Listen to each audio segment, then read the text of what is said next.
Salut les amoureux du ballon rond, on commence ce revue de presse en France, avec déjà une élimination en Coupe d'Europe.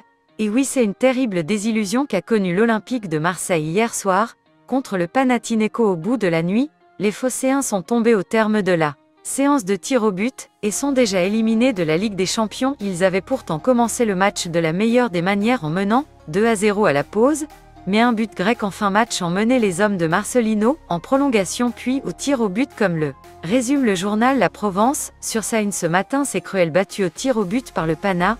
Au terme d'un match fou, l'OM ne disputera pas la Ligue des Champions. Les Olympiens avaient pourtant fait le plus dur en rattrapant leur retard grâce à un doublé d'Aubameyang, estime le quotidien. Pour l'équipe, les dieux étaient grecs, au terme d'un match interminable émaillé de plusieurs décisions arbitrales contestables. L'OM voit les portes de la Ligue des Champions se refermer, il disputerait la Ligue Europa. Même constat pour le Figaro Sport qui rapporte que l'OM est éliminé après y avoir longtemps cru.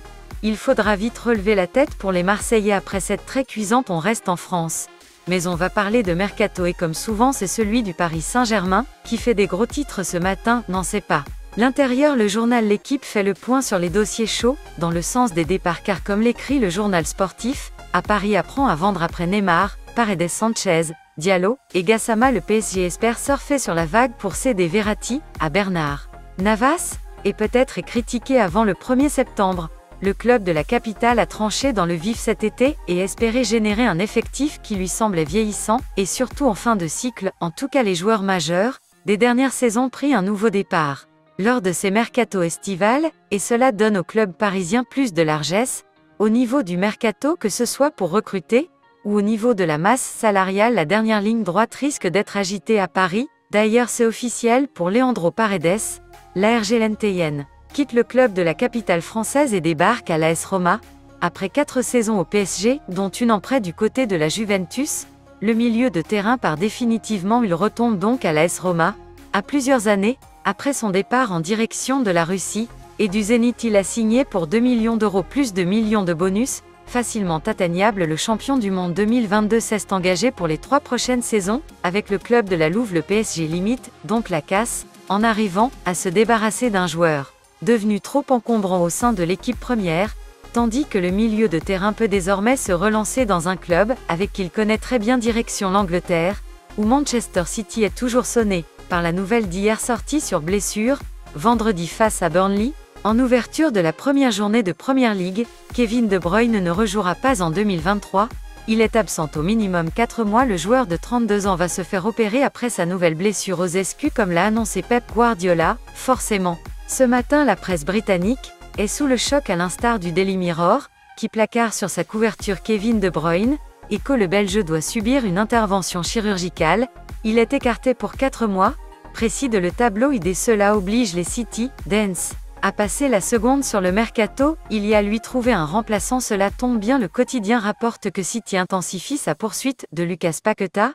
Le Brésilien de West Ham est déjà dans les petits papiers Citizen cet été, et cette blessure du maître à jouer belge va simplement accélérer les choses dans les prochains jours. Pour rappel, West Ham réclame plus de 100 millions d'euros pour lâcher son joueur. Le Daily Star pense la même chose et écrit que l'équipe de Pep Guardiola va vite passer à l'action désormais pour Paqueta, alors que le Daily Express estime que De Bruyne est en enfer. En Belgique, on est résolu à ne plus revoir De Bruyne sur un terrain cette année, comme l'indique la dernière heure sur sa couverture. Mais Manchester City joue tout de même un match important ce soir en Super Coupe d'Europe face au Séville FC. Alors les Stade Deportivo rêvent d'un nouveau miracle en Coupe d'Europe.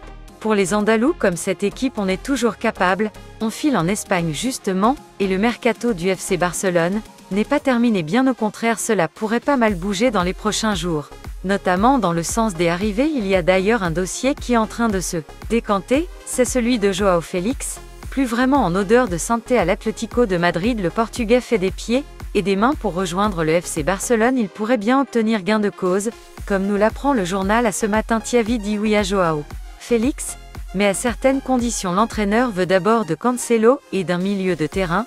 C'est le péage à payer pour recruter Joao Félix, estime le quotidien, qui avait une endémore pas et ne donnera le feu vert à l'attaquant que si ses exigences sont remplies de son côté. Sport estime que Joao Félix a fait pression pour signer l'attaquant, ne veut que les Blaugrana et espère une conclusion heureuse dans les prochains jours. Affaire à suivre. Allez, pour terminer ce tour de la presse, on va encore évoquer le dossier Kylian Mbappé. Ces derniers jours, il nie suppositif semble avoir été trouvé entre le PSG et le joueur puisqu'il a été réintégré à l'entraînement collectif après sa mise à l'accent aigu CRT pendant la tournée asiatique, mais à Madrid, on ne change son fusil d'épaule. Et comme l'écrit à ce matin le Real Madrid, oublie Mbappé jusqu'en 2024. Le club regarde avec méfiance les actes du crack et du PSG mais reste confiance sur le fait qu'il ne prolongera pas à Paris. L'objectif pour les Madrilènes est toujours de récupérer l'attaquant libre la saison prochaine. C'est tout pour aujourd'hui, merci pour votre fidélité.